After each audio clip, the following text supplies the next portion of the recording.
Welcome back to Las Vegas. You're listening to the CrazySexyCool podcast, where we give our black-ass millennial opinions about the crazy, the sexy, and the cool hot topics. I'm Bethany, and I'm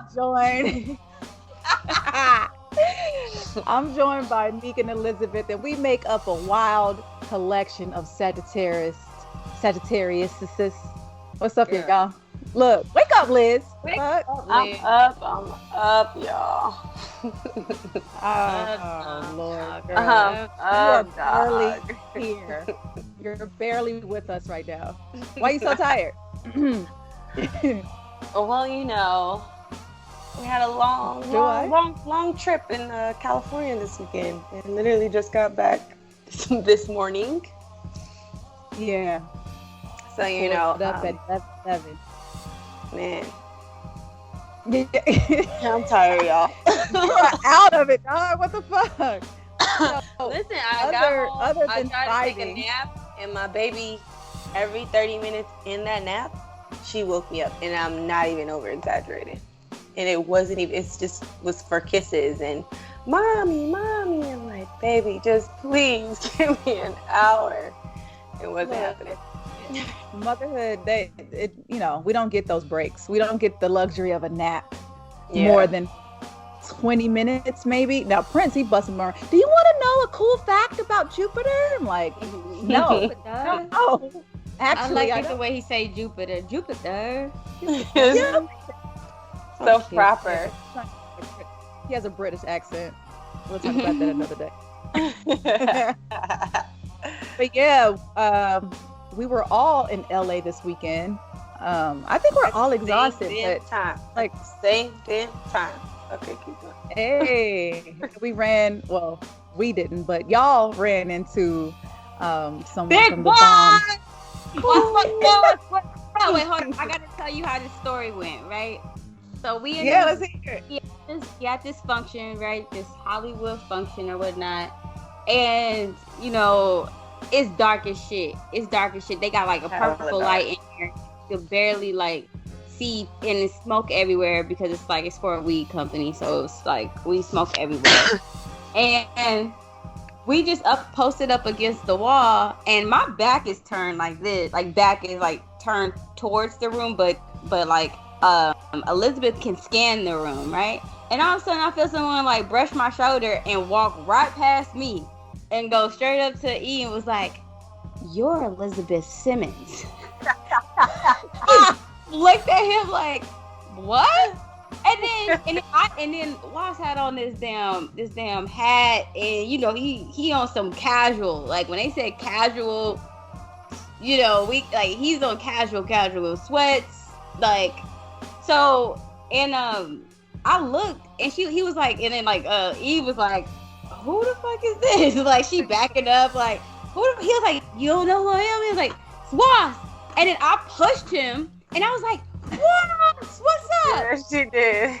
He looked me dead in my face and like was like, "What's up?" Like didn't recognize who the fuck didn't fucking recognize who the fuck I was. It was like, "Oh yeah," but back to you, Elizabeth Simmons. Like, and I was like, she was like, "Wos, that's Meek," and he was like, "Meek," and then like gave me a big bear hug. But it was so dope running into him. Let's just say Wos was lit. Hey, I'm so glad I missed out. I mean, I'm mad, but I'm not mad. I was about to say, you're not really mad. You're mad that they did the whole because it's Wos, but you're not mad that you missed out of that function. But yeah, I had a good time. I love it. For the first time.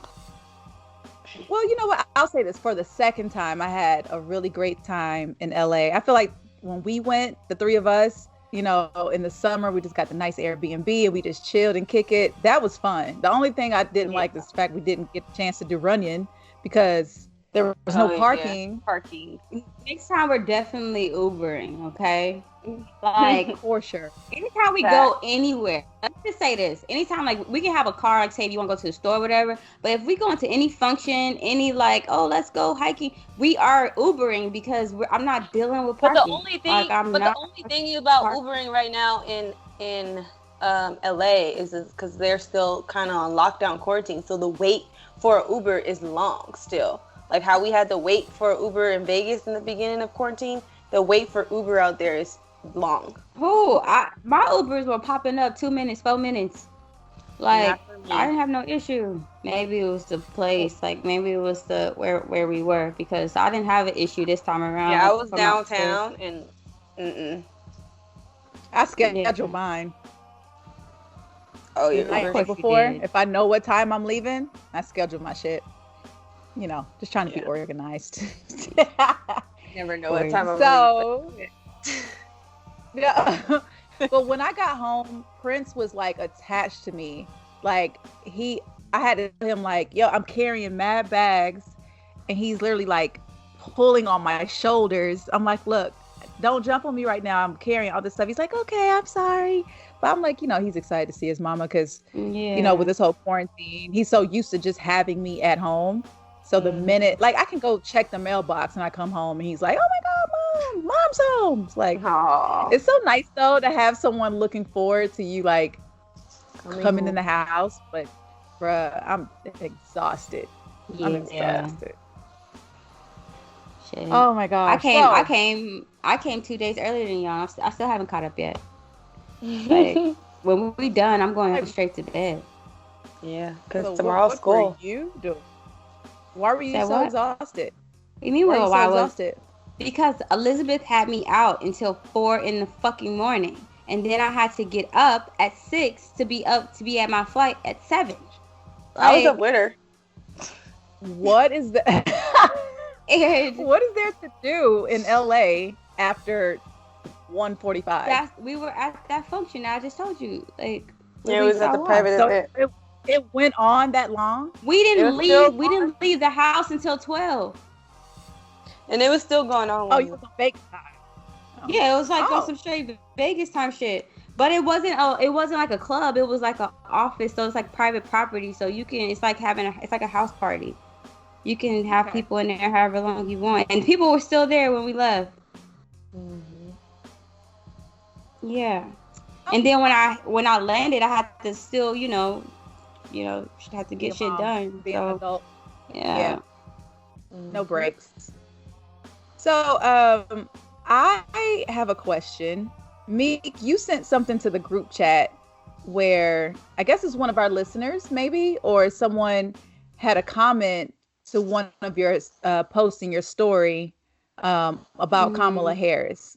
Can you tell our listeners what you posted and what the response was? What your response was? The 20th was the inauguration of Biden and Harris and everyone else that was like new to the cabinet and everything, all that stuff.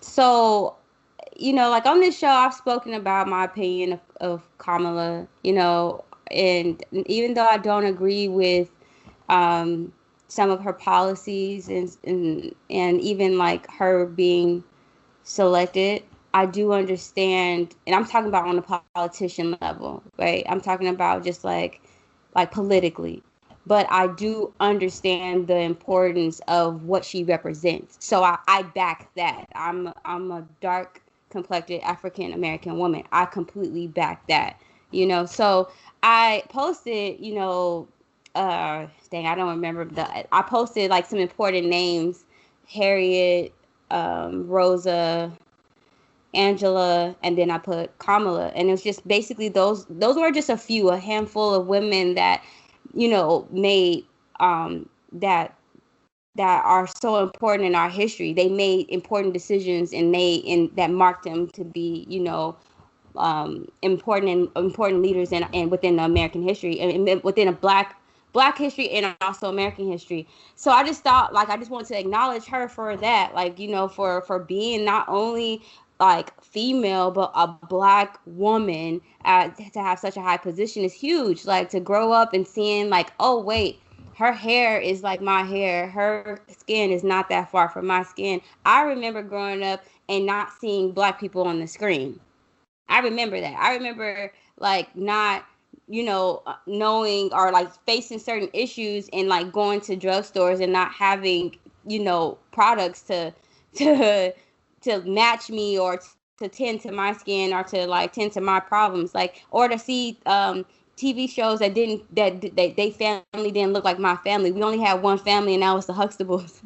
Like, you know, so or the Winslows, but you know, like, so representation is huge. And so this guy saw my post and he was like, "You're tripping. She's not even black." And I was like, well, if you're trying to, you know, indicate that she's biracial, I was like, yeah, you're right. I was like, she's Indian, right? Like it's Indian American and black. And I was like, right. but it's not about like her ethnicity. It's about her color, like, you know, like her features, what her features look like. And at the end of the day, you look at her, you damn sure ain't white. Like, you know, she's not. She ain't that. She ain't white. So like, and let's just say this: if somehow, you know, shit was to go back into time and that damn, you know, slave wrangler came around, her ass would be out, you know, picking cotton or in the house with everybody else. Like, they not gonna be like, oh yeah, you're biracial. No, it's the whole one drop rule, you know, the one drop paper bag rule. So yeah. What did you say to him?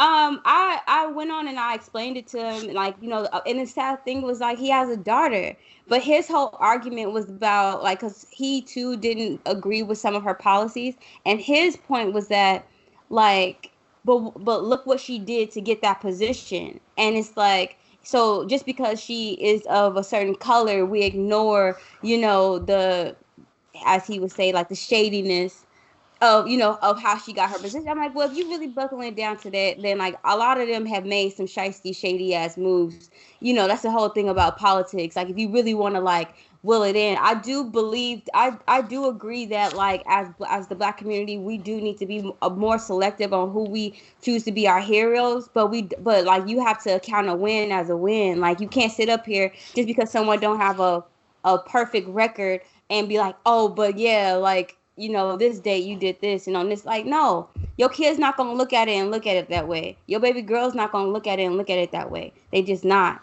you know? So, yeah. He understood, though. He wasn't ignorant. Like, he wasn't ignorant about it. And that's the thing that I think is important. And that's another thing that 2020 has taught me is, like, you can't shy away from those type of conversations. Like, colorism runs deep within our, like, it impacts our community on, like, to me, I think, more than racism. And the reason why I say that is because people don't realize how they contribute to continue to perpetuate that whole negative narrative of colorism, you know? So the definition of colorism is prejudice or discrimination against individuals with a dark skin tone, typically among people of the same ethnic or racial group. So it's within the community of those with a darker skin tone. So you have Black people who face colorism. You have Asians who face colorism, Indians, yes, and you know, it's in the Latin community for sure. So it's really all over. But I feel like with us as Black people, we have to deal with racism from non-Blacks, yes, and then deal with colorism within the Black community. Yes. So it's like this double whammy where, like, I remember, you know, coming up, my mom, she's a dark-skinned woman. My dad is, you know, a dark-skinned man. And so there were always jokes about where I came from, because I have always, my family, my friends from back home always considered me to be yellow, to be, you know, I've, you know, been called high yellow. I've been called all the names.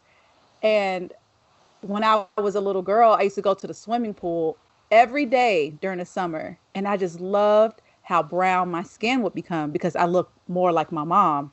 And my mom, you know, she's beautiful as hell. She was always compared, like, you know, guys would call her names like Foxy Brown, or, you know, they give her these cute, you know, sexy chocolate, you know, type of names. And I just thought that was so hot.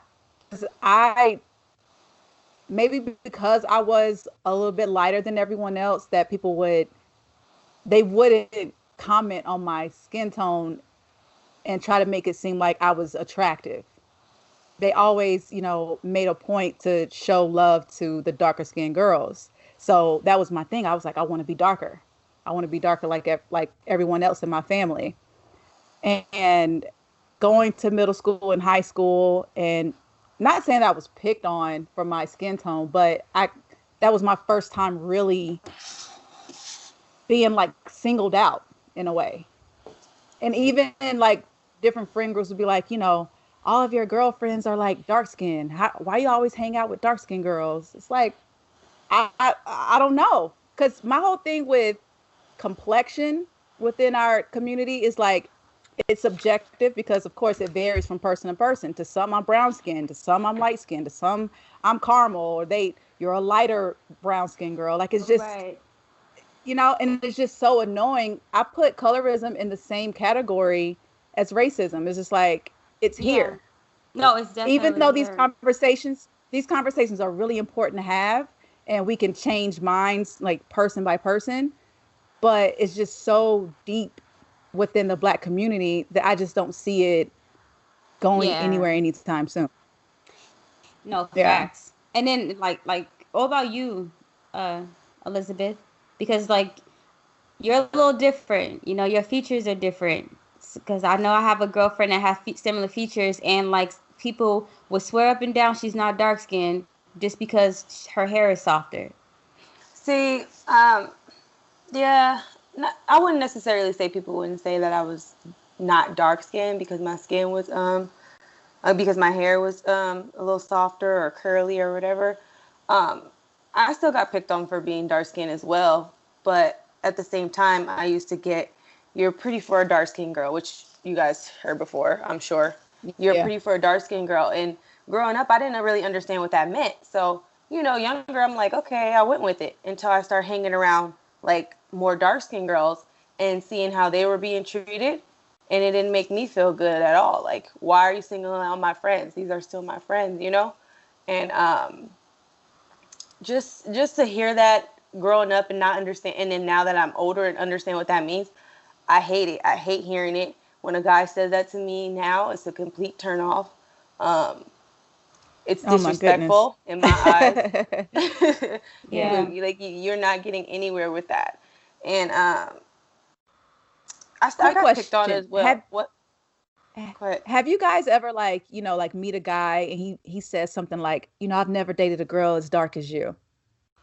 Look, Meek. They on their eyes. Look, like it's guys who act like dating a dark skinned girl is just so far away from their personal preference that it's like you should feel special that I'm even talking to you because I usually date light skinned girls. It's so many levels to it, and I definitely. I had a conversation yesterday and I had a conversation today, and I'm still kind of like processing those conversations, but I realized the trauma that is packed onto it, because like at the end of the day, you're in a state of survival. So sometimes you don't stop and think about like how things are actually impacting you. Like even to like how you carry yourself, about, even sticking up for yourself. You know what I'm saying? Because it also tacked along with being dark skinned is certain characteristics where it's like, let me show some passion or something, and I'm automatically deemed to be a beast. That might sound like I'm over exaggerating, but I'm not. Like because I have such, I have such passion in my voice. Why are you so angry? Why are you so upset? Yeah. I could just be standing there and just in my head, and it's like, smile. Why? Like, and it's like, and I do think it's and to me, I start thinking about colorism, and it's like, yes, like, we're talking about specifically the Black community, but like, you just think about like when you go back to the Bible, when you think of dark and light, you know what I'm saying? Everything that's considered dark is like negative. You're going to hell. It's affiliated with the devil, so on. Whereas light is affiliated with like, oh, heaven, God, so on and so on. I think it even goes deep into that. Personally, but I hate that shit. Mm-hmm. I really do. I like, colorism, it really creates like this stereotype of like what's acceptable Blackness. And that is just so unfair because no one chooses to be born a certain complexion or a certain race or color, or to have, a certain texture of hair. And, it's all, when it comes to beauty standards, it's all learned behavior. Like it's all, people say it's a preference, but it's really like taught, and people don't understand that this has been pushed at the entire world. Like, it's not just here in the United States. It's heavy everywhere. In Brazil, South America. My God, like you wouldn't, if you just look at like a pamphlet or a travel guide to South America, you see all these, you know, lighter brown skinned people. Yeah. They will not show you the darker skinned citizens people of these countries. And this is the wildest thing to me, because I think we may have had this conversation, you know, Tashina Arnold, you know, who played, you know, our lovely Pam and on the show Martin. She is a mega superstar in Brazil. She is a mega star because the Black people in Brazil love her character on Everybody Hates Chris. Rochelle, they love her because this is their exposure to a woman who is dark skinned and looks like them. And she's not being portrayed as a crazy, you know, or evil person or a bad person. She is a funny, beautiful, great mother, you know, to her kids on this show. So she went on an interview. She was like, I love going to Brazil. They treat me like Michael Jackson when I'm there. Just because, you know, we always say representation is super important. Yeah. And this show being syndicated in Brazil means that much to the citizens. Like, just that one funny ass show, they love her because she looks like them. But we would never know this shit. Nope. Right. Not one bit. Like, if you go to her Instagram, her comments are just Portuguese because they love her that much. They're just commenting all over her shit. So, you know, the beauty standards are learned. It's across the entire world. But I feel like people try to write it off as like, oh, well, that's just my preference. No, and it's like, let's clarify that, ladies, because it's a very thin line between like discriminating and preference. And I think that if a physical feature completely like prevents you from like getting to know someone, or like, you know, like say, okay, granted, if you see a picture of someone, of course we're looking at the physical. But if you're meeting someone and y'all hit it off and y'all like got chemistry, but you like, yeah, but she dark. Like, bro, that's discrimination. That's not a preference. That is straight discrimination, because at the end of the prejudice. Day, it's prejudice. Like that is not a preference. Now, granted, like you can sit here and be like, you know, like I don't have nothing against people wanting to date within their own race, because I understand that, because it's like, oh, we have a lot in common. Like you understand certain things about me. I feel like that's more of a preference, but even that can even have a thin line where it can like cross over into prejudice. So yeah, like when I hear men talk like that and knowing I look like they mama, then that to me that's a fucking red sign. That's a red sign. The fact that I look like your mama, I'm similar, like, and you like, oh yeah, nah, I'm not, I can't. When I tell you I have broken up with a guy because he said that he wouldn't date anyone darker than me, to make me feel like I like barely met his you know, his preference. And I was just like, his standards. And I was just like, okay, but if you look at his daughter, when I tell you she was chocolate just like him, and I'm just like, what does that do to her? Whenever you introduce her to your new girlfriend, and every woman that she's meeting is mad light. Like, what does that do to her confidence? And it just really rubs the wrong way. And for those men, though, like, really think into that, because it's like, if the woman is educated, bringing money, like, sense of humor, looks good, she's just, her skin complexion is just the wrong skin complexion. Like, and then another thing that I don't get is then, like, those some of those men are the same men will go and date a white or like a lighter skinned woman who goes and get a fake tan.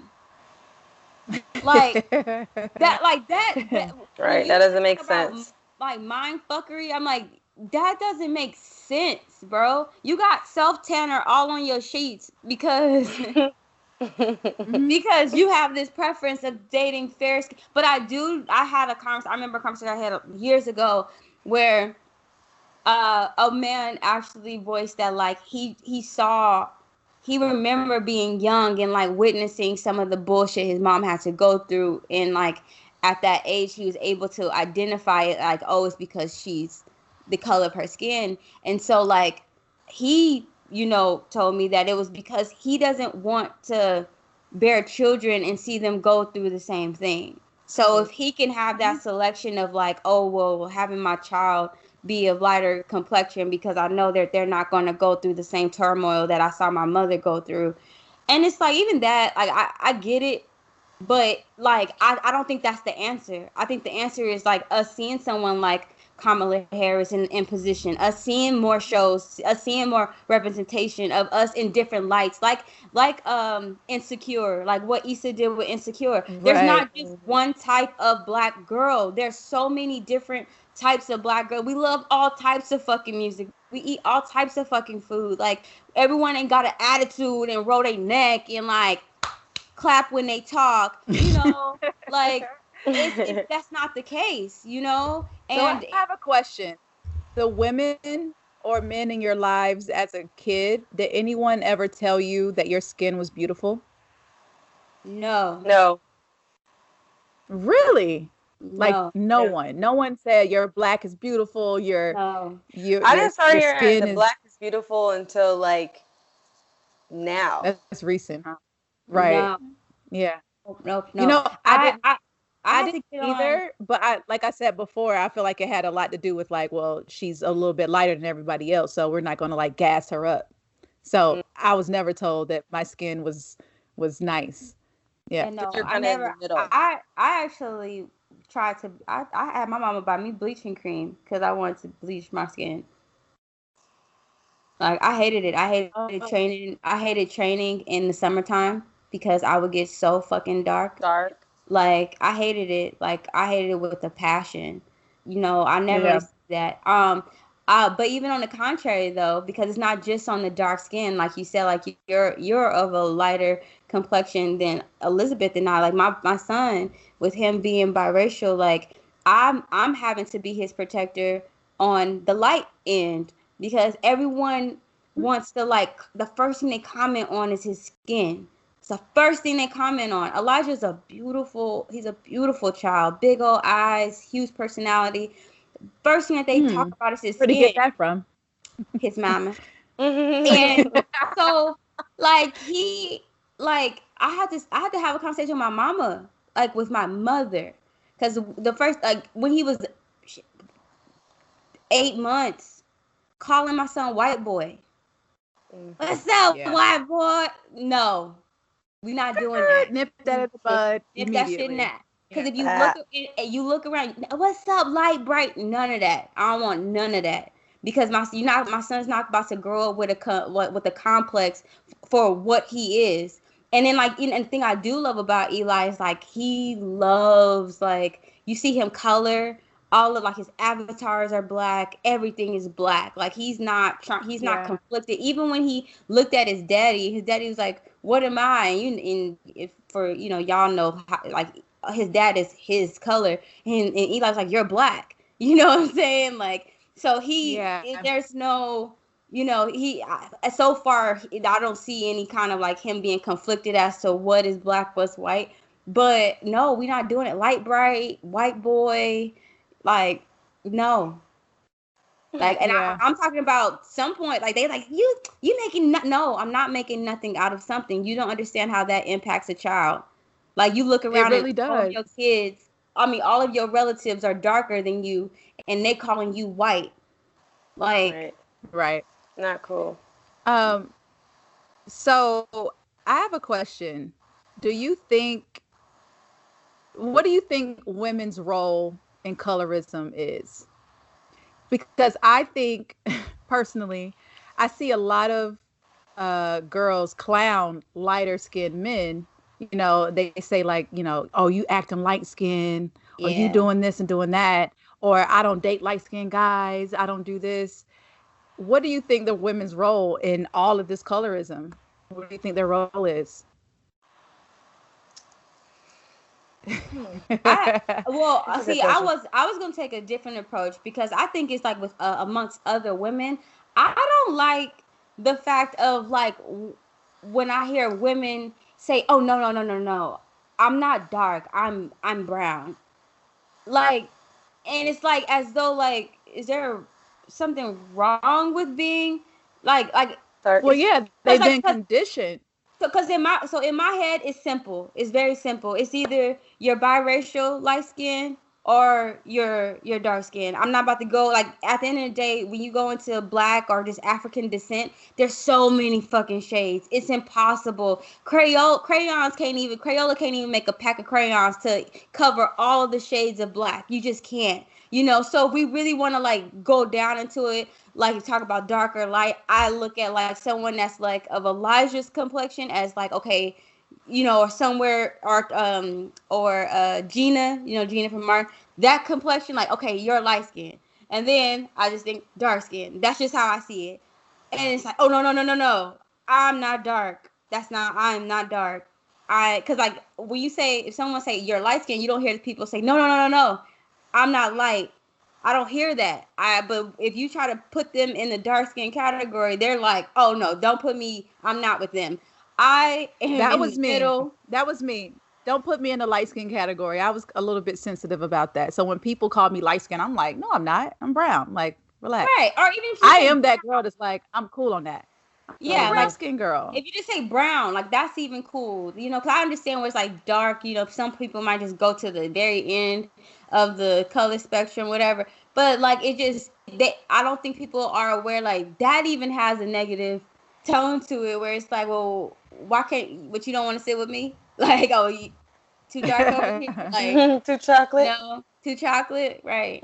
But I feel like a lot of women across like all races fetishize dark-skinned black men, especially those who are especially those who are in incredible shape. You have to have a certain look, I feel like, as a dark-skinned man for women to like really just like crush over you, like to have the six-pack and to have the pearly white teeth and to be in incredible shape, because these same women who say they love dark-skinned men aren't going for the out of shape, the other dark-skinned men, on this whole, what we call like a spectrum, because you have to have a certain look for people to really like go after you, like the athletic build. Those brothers, but if you say dark skin compared to light skin, like I still think like the brothers that are not even in top shape are still getting, or because at the end of the day, you're seen as like someone as like a protector, a provider, or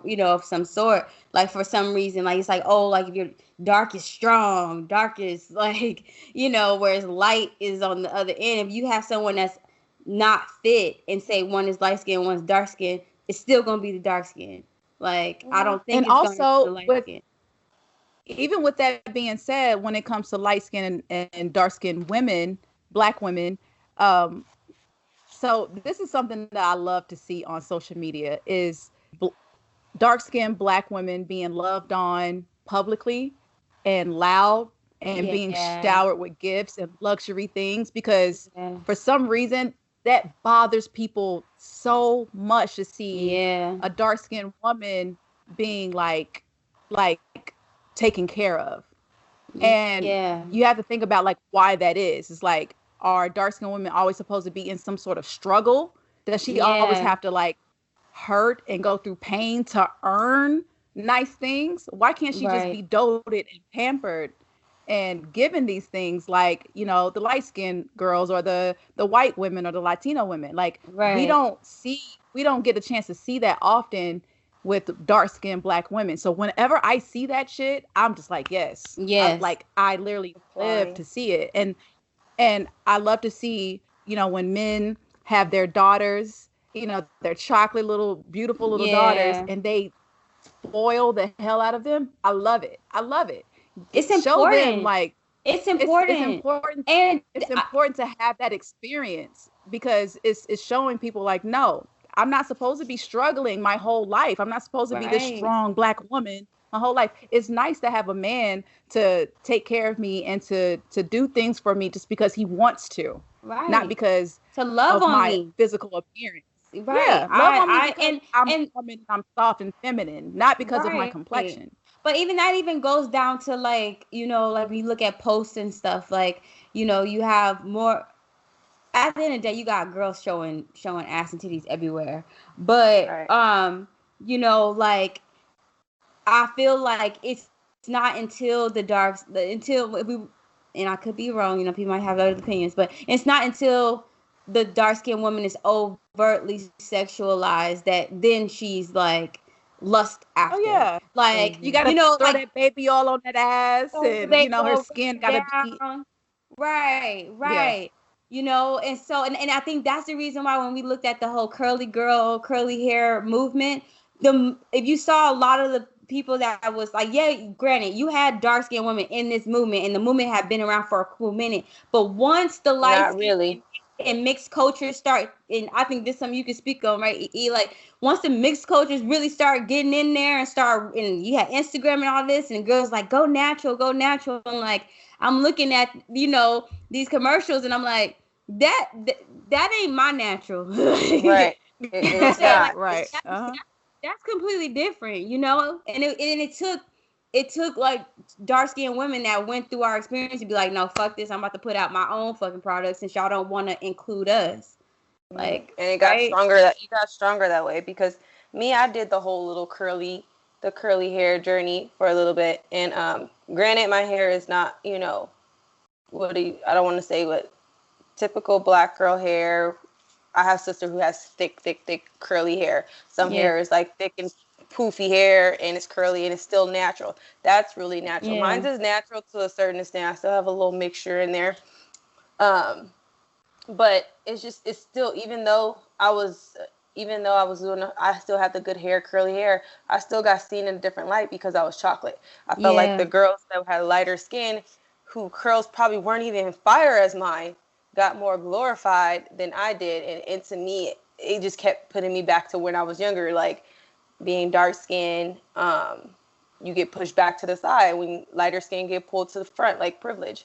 And I hated it, and I still hate it, actually, to be completely honest. I'm disgusted. So with us living and working in Las Vegas, it's already rare for Black women to work these venues. When you were hired, did you guys like feel surprised?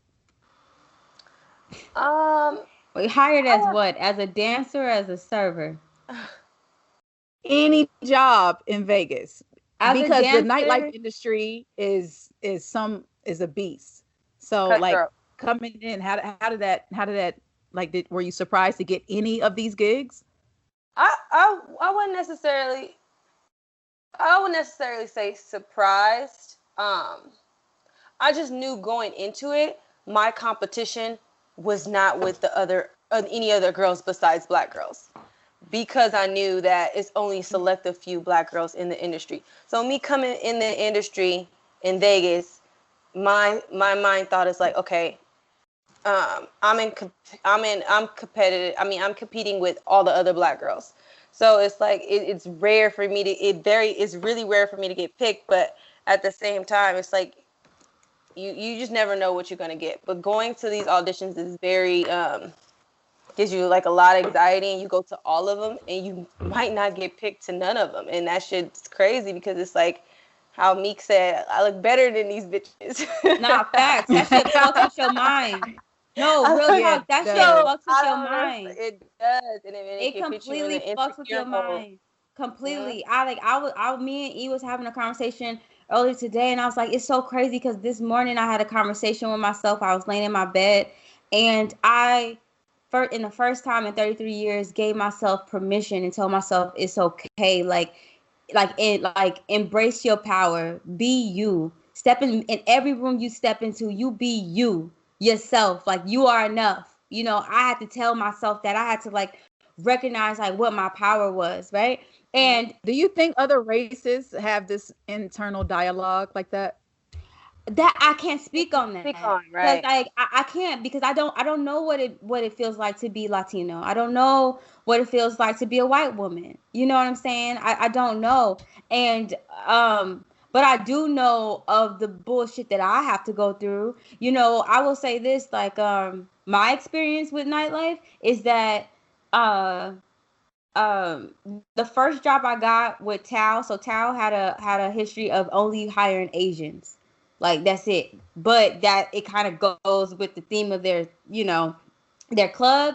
So I'm not gonna say that it was like discriminatory. I'm not gonna say that because at the end of the day, that's the theme of your club. You know, you got girls looking like geishas. Like I can kind of I understand that, but I got the job. But dancing at the time when I got the job, it was very rare to have a black dancer, let alone a dark skinned black dancer. I remember to the point, and we talked about this on the show before, where we could not wear our hair curly. This whole natural curl, you know, getting a diffuser, even if it was a wig, girl, you better straighten that shit. Like, you don't know what the fuck what the hell you think this is. Now that also during that time, EDM was like way more was like dominating. Now when hip hop started coming into the picture and everybody wanted to learn how to fucking twerk, that's when my features kind of benefited me because I would walk in every audition and slam it like every single time. I never second guessed anything when it came down to dancing. You know what I'm saying? But it was because of the culture. It was honestly because of the culture. Now, on contrary, like on the other side of things, which is crazy to me, when it came down to being a server, it's like we want you to dance and shuck and jive for us, but you're not about to be at these tables having a conversation and mingling and doing all that. Yeah. Like so, like just even though good and just look bottles. Good, we just want to see your ass. Like that's just what we want to see. We don't want you over here. Use those good looks to sell bottles. Yeah. Right. Well, I don't know. I don't. Yes, with cocktail service, that's the basis of it. But let's be honest, like cocktail servers make a substantially like more amount than like dancers do. So I do feel like in many ways, like it's crazy to me that like these clubs are playing so much hip hop, but you look at their roster and it's like one light skinned, you know, black girl that you can barely tell if she's black. I only know she's black because I know her.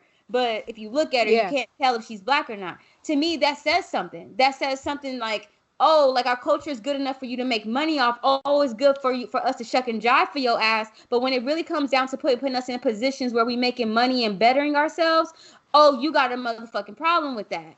You know, like that's how I see it. So, as y'all know, if y'all been listening to this show, I don't code switch. You gonna hear my southern twang, you know what I'm saying? You gonna get all this flavor in this gumbo. You gonna get it all. And I do think that because of that, like, I do not get selected. Like, I just don't. Like, you know, I do think that my situation, like one of my situations when I even served with you guys, kind of put a bad stamp. You know, when I got into it with.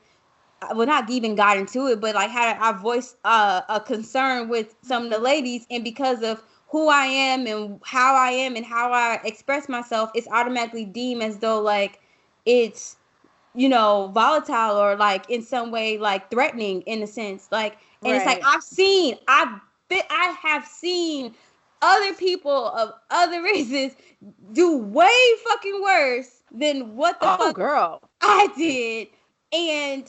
When I tell you being a server was one of the most stressful things because I felt like I had to be on the entire time from not even from open to close, but from pre-shift to closing. I couldn't afford to have an attitude or to have a bad day because I'm going to be looked at as if I'm the angry black girl. It's like, no, like I'm human and I feel things.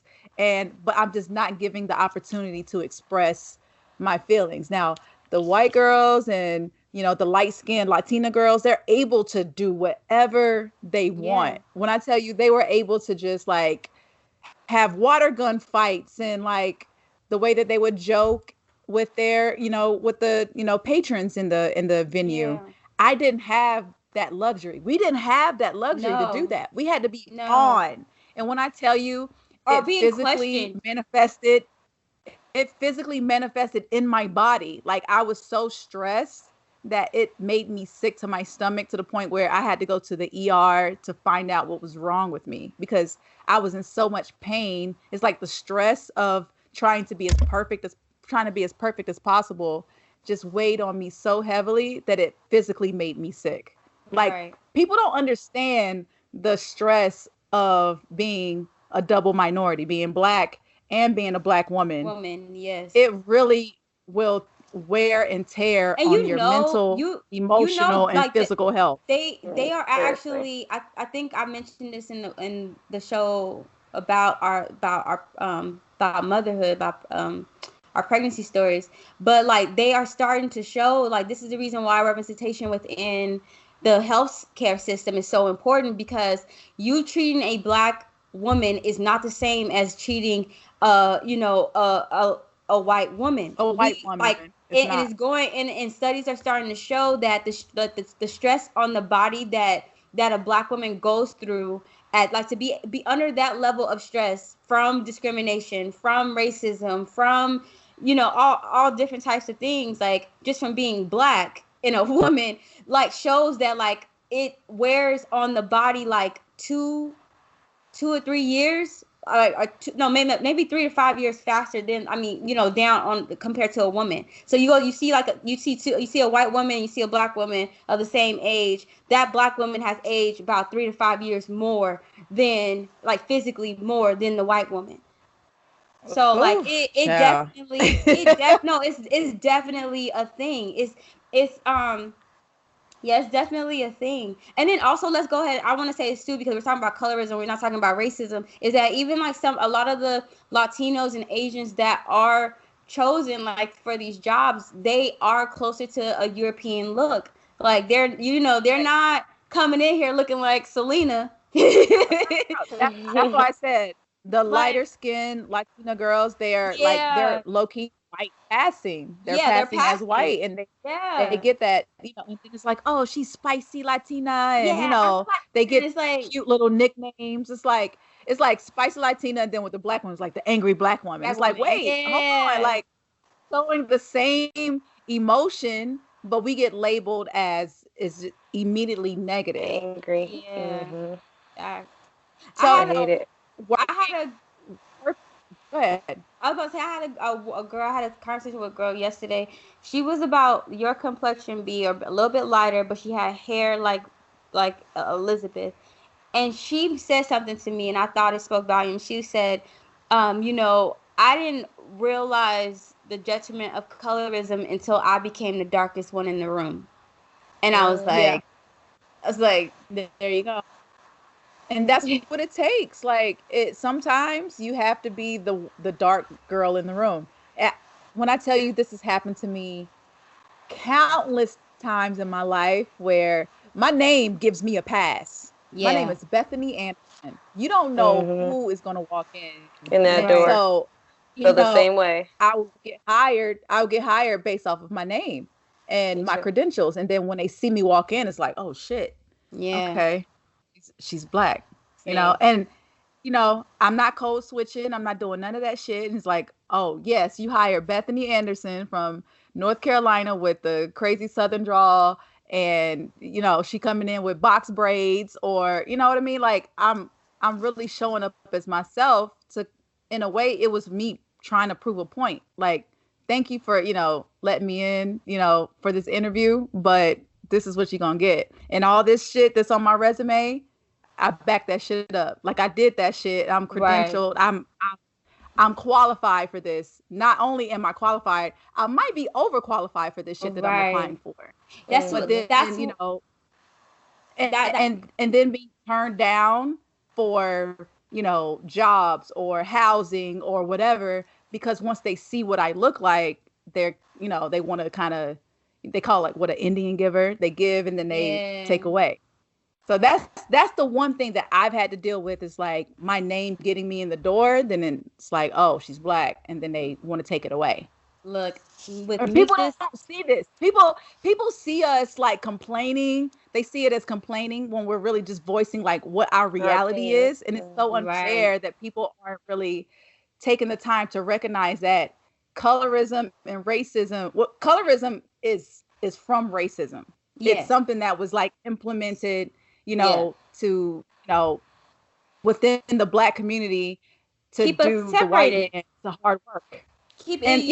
You can divide. It's simple divide and conquer. And we're divided. Yeah. Exactly. Divide and conquer. Less work. It's less work for the white people to do if we're over here fighting over some bullshit. Over who's darker and who's lighter and who's considered what and who's considered better and so on. Why does that even matter? It's a stereotype. It's a stereotype of what is acceptable as black. Right. It's whack as fuck. It's whack. Go ahead. But one of the key components that you brought up, and I was having this conversation this morning too, where it was like it's performing, like, you know, like you like and that and it does help you out. Like you have to perform, like you have to like really like drive it down, like and just like outperform and out deliver, you know, on whatever your talent is and allow your talent to speak for itself. Even though sometimes like you know, like you said, like your name got you in the door. Meet this Messiah Johnson. No door. It was a lot of none of them fucking doors was opening for me. Okay, but like yeah, it's like but once you get in the door and like you just outshine and outperform, and my friend, he was like, I couldn't give them a reason. He's like, and it was a lot of times in my life where I was the only representation for our people, and I could not give them the slightest opportunity to like basically, you know, think of us as less than, and to carry all of that like all that responsibility on one's shoulders is like it's heavy. It's a lot. It heavy. Is heavy. It is so heavy to the point where it will physically make you sick. And I feel like that's what happened to me. It was so heavy to try to be the representation of all black women because at a lot of points I was the only black person or black woman in a building, in a company. And so the moment I fuck up, I feel like I'm fucking up everything for everybody else that's coming behind me or that wants the same position in the future. Like, so not only am I like, I'm trying to work to provide for my family and take care of myself and to be an adult, one, which is already stressful enough. Then two, to have to live up to the standards that I don't fuck shit up for people that's coming in after me. That is a lot of stress. Yes. It's so heavy that black people are dying because of stress. Yes. Yeah. And we like, this is when I tell you this is a topic for a whole nother episode when it comes to stress in the black community and why we're like dying at higher rates from maternity, you know, mortality. It's just, it's so sick. They're doing autopsies on us and you'll see that like the heart is like enlarged or organs are like enlarged because they're overworked. You know, like from the stress on the body. My mom is you know, someone that suffers severely from stress. Because of stress, she deals with kidney failure. Like that was like what drove her kidneys over. So like, yeah, like stress is definitely a huge thing. But the crazy thing is that like you said, some of these components of stress are not even like just everyday life. It's more like of these societal norms of like getting discriminated against or having to endure prejudice just because, you know, God put a little bit more drops of melanin in my formula. Like that, like just because of that. Like it's crazy. It's completely crazy. But also another thing too that I also dealt with is the assumption that like from like other from fellow black people of like, oh, like you can't be educated, or I'm surprised how I'm surprised of like dang, I didn't know that you were that educated. Like I'm like, I've been told this from like friends. Like this is what I'm saying. Like, colorism creates a stereotype. It creates a stereotype. Like people for some reason just cannot see a dark-skinned woman being successful. It's like we have to work 10 times harder than everybody else. From even our black men, we have to work so much harder to just be somewhat on the same level as everyone else, to just be seen a little bit as equal, but we're never seen as equal. Never. But I'm telling you, the colorism literally creates these stereotypes where people will put you in this box. So the moment that you get your degree, you get your PhD, you know what I mean? Like you're excelling in your education, and it surprises people. Why? Why is that such a surprise? Like, why is that? Especially, but like to get it from friends though, people that you sit and have conversation with, and it's like someone being a stranger. I don't know what their background is or whatever, but for someone to sit and like break bread with you and have conversations with you and still be like, oh, I didn't, I'm surprised that I'm like, why is that surprising to you? Girl. Is a stereotype, and I feel like sometimes there are people from lighter complexions that will hang out with the darker skinned girls to make themselves feel better because they want to be they want the attention, they want the spotlight. So you hang out with, because most of the time the dark skinned Black girl is the sidekick in the movies and the TV shows. She's never the main character. So a lot of people will position themselves in other people's lives to be the main character, and the dark-skinned girl is the sidekick. Right. And we've seen it in The Proud Family. We see it in Martin. Yeah. We see it in all of these shows, Black shows created by us, for us. You even see it in like some classic movies. Like, look at Boomerang. Like, like you look at all these classic Coming to America. Look at Coming to America. Right. Lisa McDowell and her sister, her own sister, dark skin and a light skin girl. And they have two completely different personalities. And one is completely looked down upon because she's like this gold digger and she just wants the rich guy. And it's like, the light skinned sister is just glorified and she becomes this queen. And, it's just within our own community. These are our own people who are writing and directing and producing these movies, and we are being fed this. Right. So when I see a show like Insecure, I am going up for it because I'm seeing all these Black women of all skin tones being given the same energy. We need more of this. We need more of the whole debate about colorism. We need to talk about it. For some reason, it makes people so uncomfortable. But we need to talk about it. Mm-hmm. And we need it to reflect in Hollywood. Like, I know Hollywood is some bullshit, but we can create our own shit. But when we see people and I like Tyler Perry, but he is he's guilty of it too. Like, definitely. He's guilty of it too. When you see, Medea's Family Reunion, it's always like, the dark-skinned man is like the most violent, and then the violent, and the light-skinned man comes in and swoops in and saves the day. It's like, what? What's going on here? So real quick, did you guys hear Dani Leigh's song, Yellowbone? Girl. Yeah. Girl. I'm so disappointed. I liked her.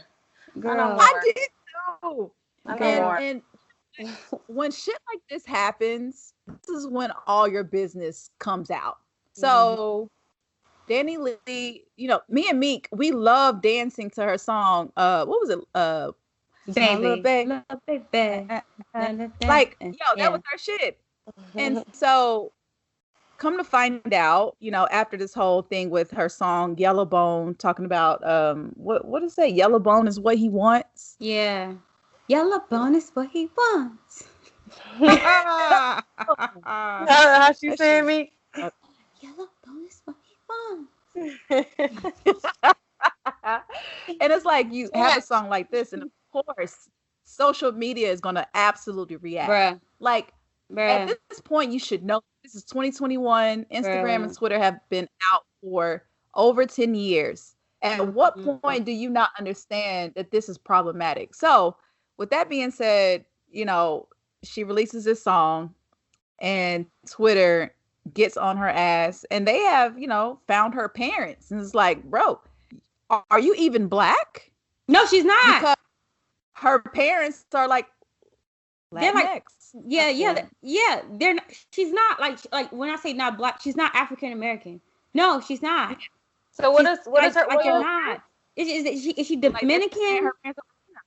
Like they're Latina. I have no idea, but at the same time, it's just like I'm so tired of seeing these non-black women cosplay us. Oh, like, oh, when you just say it again, bro, say it they're again. Cosplaying us. because and you know what? Up. You're getting the surgeries, you're getting the lip injections, you're getting your booty done, you're getting the tans to be as dark as us. Right, but getting the wigs. Really now they're wearing wigs. Wig. And I'm not trying to say, listen, I'm not trying to say that black women are the only ones that can fucking wear wigs. It's not about you wearing the wig. It's about you ripping the culture. Like, the reason why you think that this shit is hot is because we fucking made it hot. But you don't endure the backlash of wearing the wig of like, well, why you gotta, I can't touch your hair, can't get your hair wet, or you got thin edges. Y'all don't gotta endure shit like that. You don't. So it's like okay, cool. You want to go ahead and have arrogant take? Go ahead, put you a wig on, and you know what I'm saying, and tan your skin. Do that. But also, you need to recognize that, like that. Like, to me, I'm disappointed in her because, like, even if you are not aware that that's triggering, once social media start to go up in your ass, the fact that she commented what the fuck she commented, like, there's a time where you need to just sit down and learn. You know what I mean? What did she say? Like, tell the listeners what she said. Because she said, I never looked at my skin as a privilege. I never looked at me as I'm better than somebody because of my skin tone.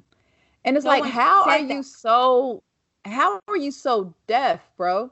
Like, you're so tone deaf. Read the room. Like, at what point did you think it was okay? Like, even Beyonce, okay, back in like 2007, she made a song called Creole, and she's talking about all the different Creole, complexion women. But she didn't release this because I feel like she knew, you know what, maybe this isn't a good idea to talk about black women and our different complexions. That was something she decided not to do. Cool. But go ahead, Meek. I'm sorry because I feel like Beyonce is different because of Beyonce's background and also like that girl that I spoke to yesterday when she said she wasn't aware of how impactful colorism was until she became the darkest one in the room. So you do have a lot of people that are walking around that are you hear about it, but you don't really understand and feel what that feels like to be judged on something like as simple as the color of your skin, like, until you are judged on the color of your skin. So the thing about a lot about light-skinned girls is that, like, they walk around with privilege, and some of them either are just straight unaware, or they don't want to acknowledge that they have privilege. So to me, it's not the fact that she didn't know that, like, that she wasn't like, oh, okay, you know what, let me not do that. It's not that. It's the fact that once the room was red, once the room was like, sis, no, this is not it. This is not the wave. Like, don't, like, this is triggering as fuck. Don't do this. The fact that she doubled down on it, to me, was the issue, because now it's a chance to learn. Like, you as a social media influencer comes great responsibility. You can't sit up here and say that, like, oh, I don't care what people think. No, sis, your whole career is based off of what people think. That's the reason why you have followers. That's the reason why you have this popularity. So you can't sit up here and make that notion of I don't care what people think. Once you release what the fuck you release, and you saw that the people that normally supports you is not rocking with it, it is your responsibility to sit your ass down, learn a little bit, and then come back and actually apply, like what we say being on this show, some compassion and some understanding. But to double down on it, like, that just made it completely worse to me. Like, yeah. It's just, that's why it's just so annoying to see, women who are not black step into this realm and cosplay our lives and not understand the backlash that they're receiving. That's the part it's like a slap in the face. It's like, did you not know what the fuck you was signing up for?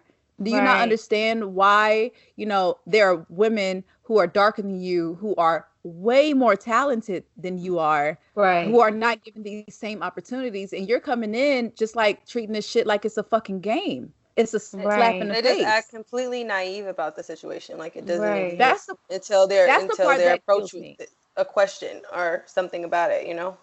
Right. Exactly. So she said, why can't I make a song for my light-skinned baddies?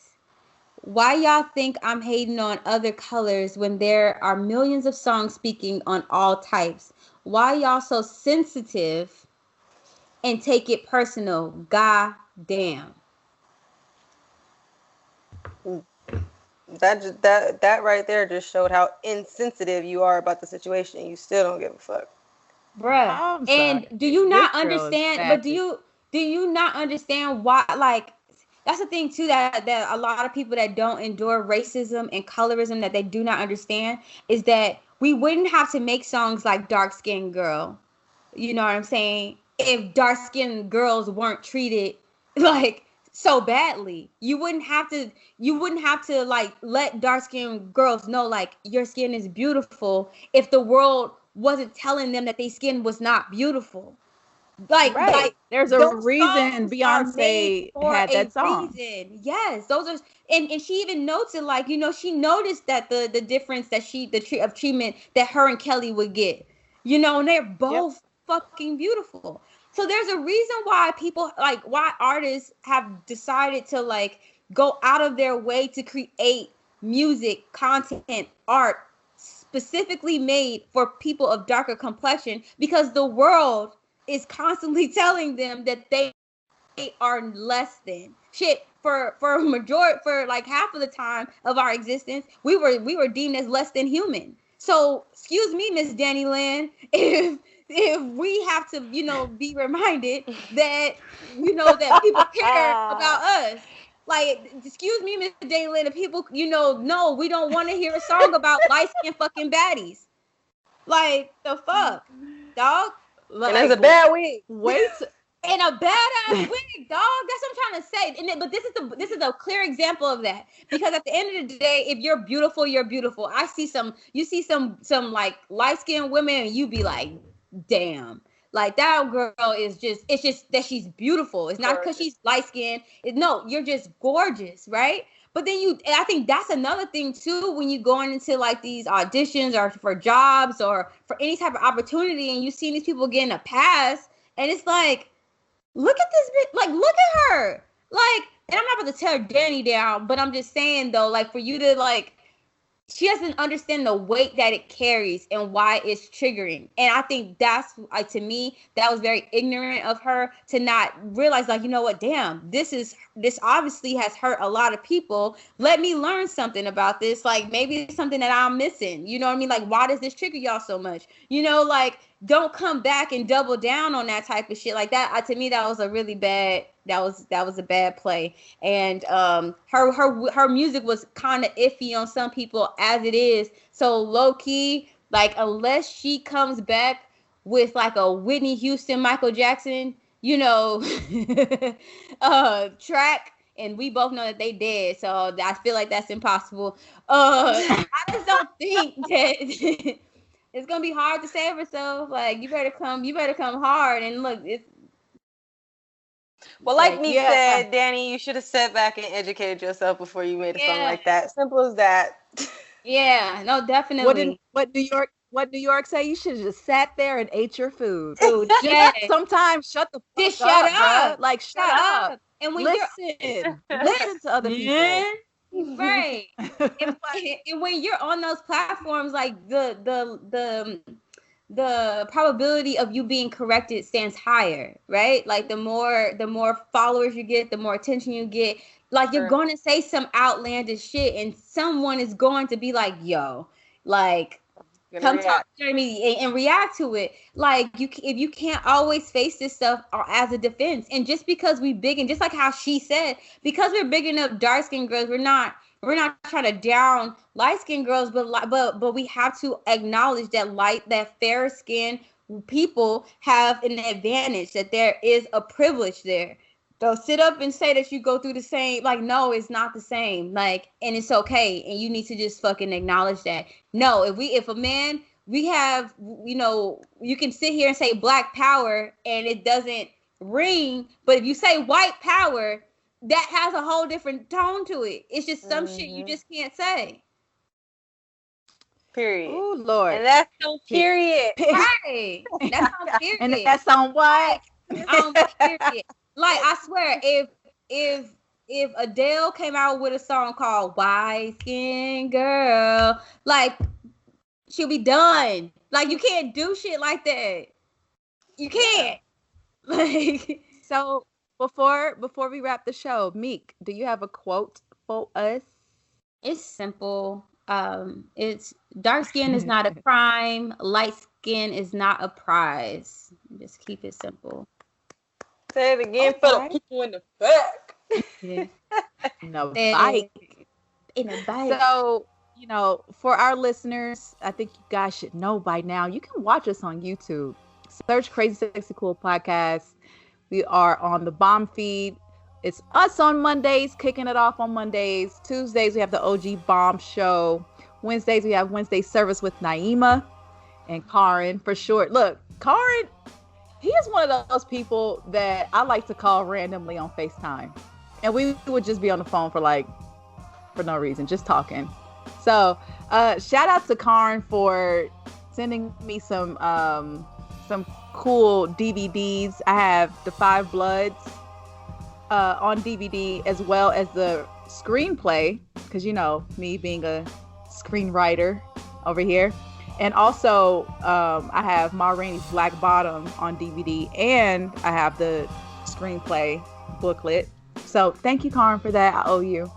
And Thursday we have Woke Bros with Wos and Nando. Fridays, Growing Up the Same with Trey and Jason. So make sure you subscribe so you can see all of this shit, all this content that we got for y'all. We got everything for you guys, like from sports, sex, current events, politics, and just some cool shit that you never thought that you wanted to know or wanted to, listen to. So make sure you subscribe and tune in. Follow us on Instagram and Twitter at CrazySexyCool Pod.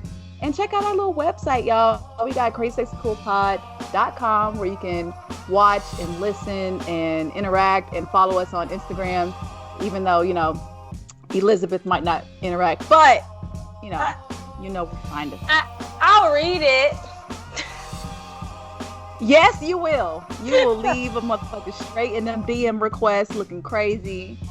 When I think about Liz's DM requests, I see it as this empty waiting room, and niggas is just in there sitting there waiting for their number to be called, and it's not going to be called. She will not bring you she's not bringing you into the main stage. Okay, I'll bring you to the chat. All right, what you said. She might screenshot it, but she ain't let you in. You ain't gonna get no scene. You ain't gonna know if she's seen it or not. That shit is crazy. So until next time, we'll see you on Monday. We out. Peace.